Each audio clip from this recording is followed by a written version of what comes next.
जब foreign currency के मुतल्लिक गुफ्तगू शुरू हुई और उसके बारे में बात होना शुरू हुई कि अब उसमें कुछ लोगों के लिए, अवाम के लिए निज़ाम को सहल बनाया जाएगा और इससे मुल्क के अंदर ज़र मुबादला के ज़ख़ायर में इजाफ़ा होगा, तो लोगों में खुशी की लहर सी दौड़ गई।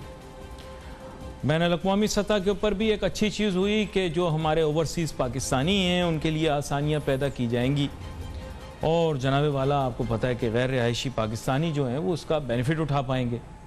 तो पाकिस्तान में मुकीम पाकिस्तानी भी जो हैं, वैसे बड़ी अजीब सी चीज़ है इस तरह कहना पड़ रहा है, लेकिन अब अल्फाज का इंतखाब इसी तरह करना पड़ेगा, यानी कि वो पाकिस्तानी जो मुल्क में रहते हैं अब वो भी ये सोचना शुरू हो गया कि शायद हमारे मुतल्लिक भी सोचा जा रहा है हुकूमत की जानिब से। और फिर एक ऐसा तासुर आया, हो सकता है तासुर बिल्कुल गलत हो, लेकिन ऐसा तासुर पैदा हुआ कि हुकूमत चाहती है कि ज़र मुबादला के ज़ख़ायर बढ़ें और बैंकारी निज़ाम के अंदर मौजूद डॉलर्स जो हैं उनकी तादाद में भी इजाफ़ा हो। लोग बेवजह खुश होना शुरू हो गए कि अब अकाउंट के ऊपर जो पहले पाबंदियाँ थीं, पाबंदी मुख्तसर सी थी, वो ये थी कि नॉन फाइलर जो है वो डॉलर अकाउंट के अंदर पैसे जमा नहीं करवा सकता। तो इसकी वजह से एक कन्फ्यूजन थी। वो कन्फ्यूजन के बारे में मैं काफ़ी दिनों से प्रोग्राम के अंदर डिस्कस कर रहा हूँ कि पाकिस्तान में मुकीम पाकिस्तानियों को ये इजाज़त होनी चाहिए कि वो मुल्क के ज़र मुबादला के ज़ख़ायर बढ़ाएँ और अपने असासों को बैंक के अंदर महफूज रखें। इससे मुल्क को भी फ़ायदा है, उनकी अपनी ज़ात को भी फ़ायदा है, बल्कि मैं तो ऐसा महसूस करता हूँ कि उनको मुनाफा भी दिया जाए, उस मुनाफे के बराबर जो हम बैनुल-अक़वामी डोनर एजेंसियों को, माज़रत डोनर नहीं, बोरिंग एजेंसियों को जो देते हैं वो कम अज़ कम हम इनसे भी लें। भाई बैनुल-अक़वामी जो फाइनेंशियल इंस्टीट्यूशन है हमें डॉलर देते हैं तो हमसे कुछ लेते भी हैं ना भाई एवज़ उसके। अब आप उसको सूद कह लें या वो अपनी ज़ुबान में मुनाफा कह लें या जो मर्ज़ी आप कहना चाहें, तो यहाँ पाकिस्तानी ख़ुद तैयार हैं कि रियासत को जो डॉलर बैंक अकाउंट के ज़रिए मिलते हैं उससे अपने ज़र मुबादला के ज़ख़ायर बढ़ाएँ, हमें कोई एतराज़ नहीं।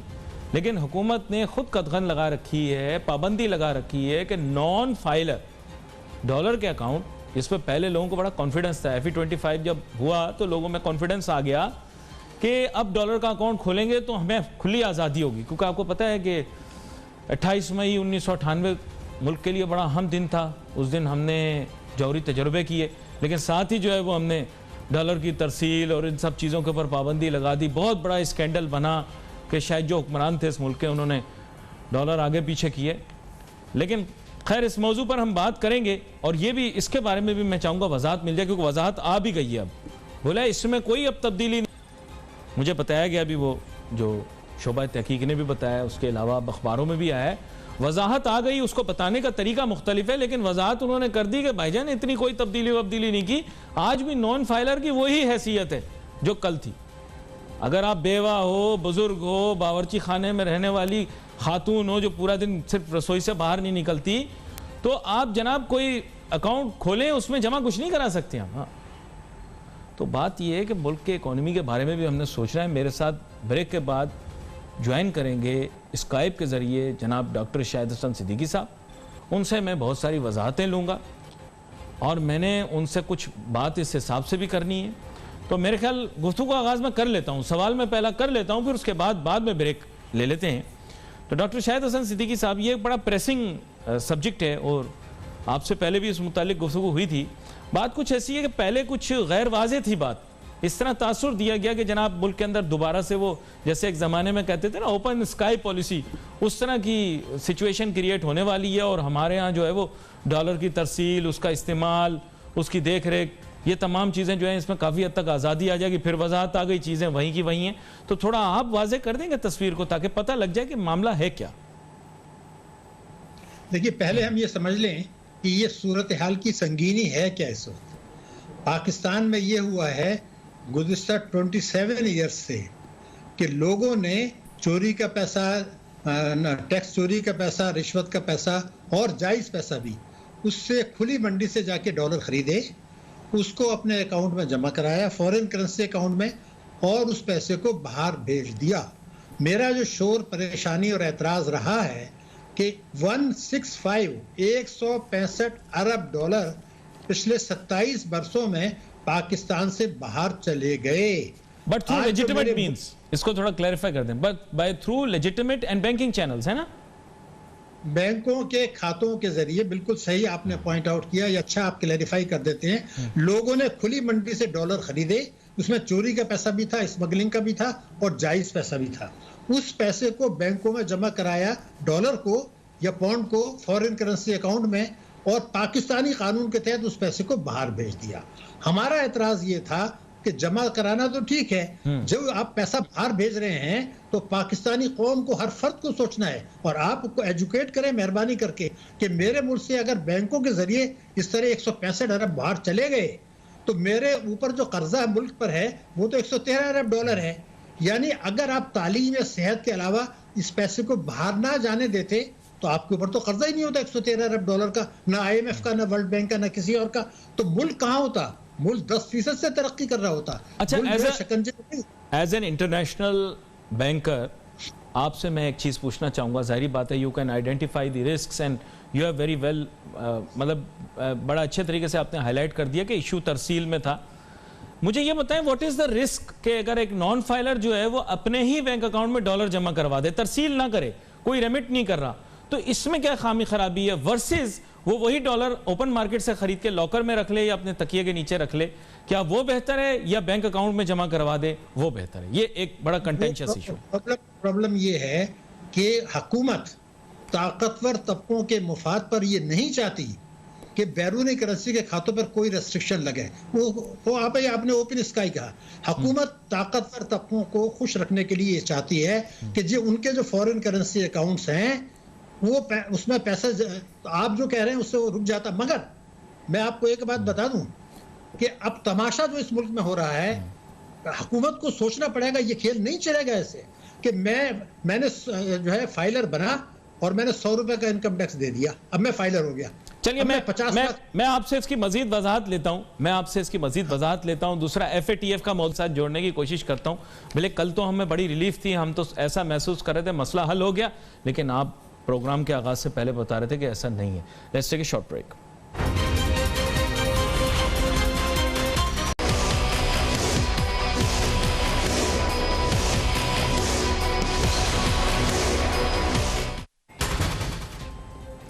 तो मैं सिर्फ अपनी राय दे सकता हूं और मेरी राय खालिसतन ये है कि मुल्क की मुफाद के अंदर ये बात है कि लोग बैंकारी निज़ाम में टिके रहें और अगर उनको इजाज़त दी जाए कि वो फ्रेश डॉलर अकाउंट भी खोलें और मौजूदा जो उनके डॉलर अकाउंट हैं उसमें डॉलर जमा करा सकें। भले तरसील के ऊपर अगर कोई पाबंदी या कज़गन है तो वो मैं उसके मुतालिक कोई नहीं कह सकता, जिसे कहते हैं रेमिट करना, लेकिन चाहे वो फाइलर हो या नॉन फाइलर हो, अगर मुल्क की मईशत को उससे मुफाद है, मतलब है और बिलखुसूस हर शहरी का ये हक भी है, तो मैं ऐसा महसूस करता हूँ कि हुकूमत को चाहिए इस पर थोड़ी रिलैक्स और रिलीफ प्रोवाइड करे आवाम को।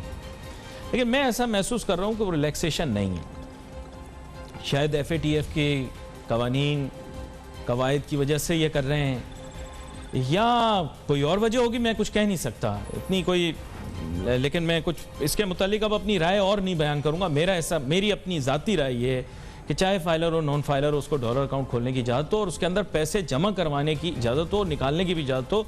रेमिट करने का जो तक मामला है वो फ़र्क है। खैर, मैं डॉक्टर शाहिद हसन सिद्दीकी साहब की तरफ जो वापस जाता हूँ। डॉक्टर शाहिद हसन सिद्दीकी साहब, आप माजरत बात कर रहे थे, वो बात आधी अधूरी रह गई। आप मुल्क के शराफिया के बारे में बात कर रहे थे कि इनकी हमेशा से ये ख्वाहिश रही है कि जो माल की तरसील है और बिलखुसूस हमारे मुल्क के अंदर जो फॉरेन करेंसी की जो आप कह सकते हैं कि फ़्लो है, उसमें रिलेटिव फ्रीडम रहे और ये बड़ी आसानी से इन पैसों को बाहर ले जा सकें through legitimate and banking channels. तो उसके बारे में थोड़ा सा हमें ज़रा और मज़ीद तफसील भी दीजिएगा और क्लैरिफिकेशन भी दीजिएगा जो मौजूदा तौर पर हमारे रेगुलेटर्स इसके बारे में कह रहे हैं। जी देखिए अली नासिर साहब, पहले मैं आपको बता दूं कि ये जो आपने टॉपिक सिलेक्ट किया है जी, ये बहुत अहम है। इसका ताल्लुक पाकिस्तान की सलामती से है। इसको मामूली टॉपिक को आप ना समझें। मुझे जरा सी आप इजाजत दें, मैं एक्सप्लेन करता हूं। जी बिल्कुल। अभी मैंने एक फिगर दी थी कि 165 अरब डॉलर पाकिस्तान से चले गए बाहर। मेरे मुल्क के कर्जा है 113 अरब डॉलर। अगर यह कानून बना दिया जाता कि पैसे जाएंगे सिर्फ तालीम के लिए और सेहत के लिए, इलाज मुआवजे के लिए, तो मेरे मुल्क पर कर्जा आज होता ही नहीं। तो फिर मैं IMF और वर्ल्ड बैंक के चक्कर में ही नहीं होता और मेरा ग्रोथ रेट कम से कम 10% होता। एक और अगर मैं कर्जे लेता तो फिर उससे डैम बनाता, फिर उससे बिजली सस्ती होती। तो ये हमने इतना बड़ा गुनाह किया है, मतलब ये इतना कोई जवाब हुकूमत के पास नहीं है कि जो मुल्क 500-600 मिलियन डॉलर पर ईयर के लिए 42 शराइत मंजूर करता है IMF की, 3 साल में हमें कितना पैसा दे देते हैं, 6 अरब डॉलर।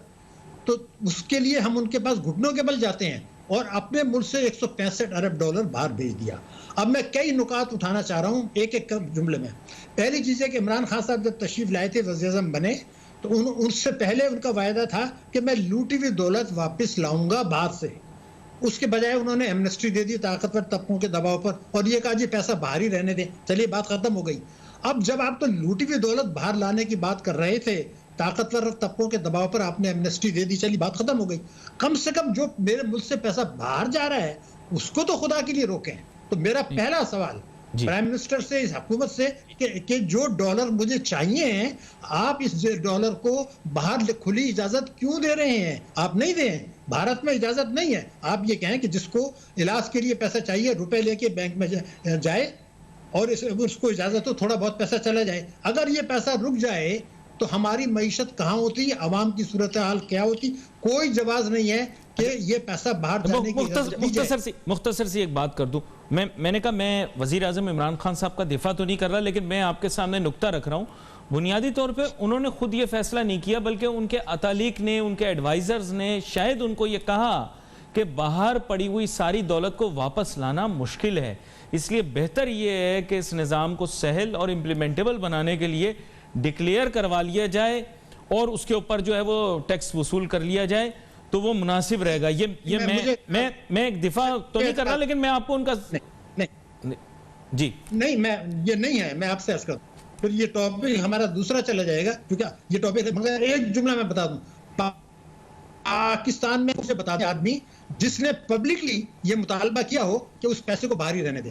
हमारा जो मुतालबा था, फेडरेशन को जो मुतालबा था कि लूटी हुई दौलत को वापस मंगा लें, यहाँ टैक्स ले लें, यहाँ तक तो ठीक है, आप मामूली टैक्स लें, मैं कहता हूँ सिफर टैक्स लें, मगर उस मुल्क को, डॉलर को यहाँ मंगा लें। ये किसी ने मुतालबा नहीं किया, हुकूमत ने कह दिया कि जी बाहर रख लें। मुझे उस पर एतराज।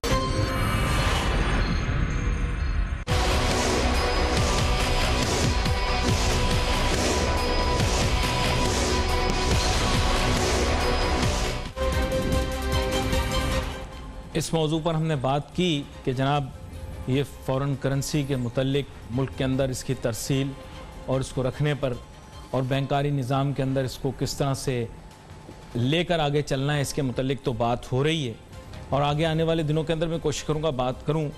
लेकिन डॉक्टर शाहिद हसन सिद्दीकी साहब आज हमारे साथ प्रोग्राम में है, तो एक सवाल मैं ज़रूर पूछना चाहूँगा आजकल जिसका बड़ा चर्चा है, वो ये है कि जनाब आपको पता होगा कि डॉक्टर शाहिद हसन सिद्दीकी साहब, वज़ीर आज़म इमरान खान साहब ने बात ये कर दी कि अब जो भी हो जाए, कल की तारीख़ में ये उन्होंने दावा किया था, सारी बातें कि कल की तारीख़ में महंगाई ख़त्म कर देंगे या उसको कम करने के लिए जो जो अहकामात देने हैं वो दे देंगे, कल की तारीख़ में जो गुजर चुकी। तो आपने भी इस बारे में सुना होगा कि उन्होंने कहा होगा कि अब महंगाई का मसला जो है उसका मौसर हल निकालना पड़ेगा, और गुजरे कल की तारीख में उन्होंने कहा था कि अब और महंगाई जो है वो अब बर्दाश्त नहीं होगी, उसके लिए कुछ भी करना पड़े तो करना पड़ेगा, चाहे लोग स्मगलिंग कर रहे हैं तो उसको भी रोकना पड़ेगा, अगर कोई सप्लाई साइड इशू है तो उसको भी हल करना पड़ेगा। क्या कहते हैं आप इसके बारे में?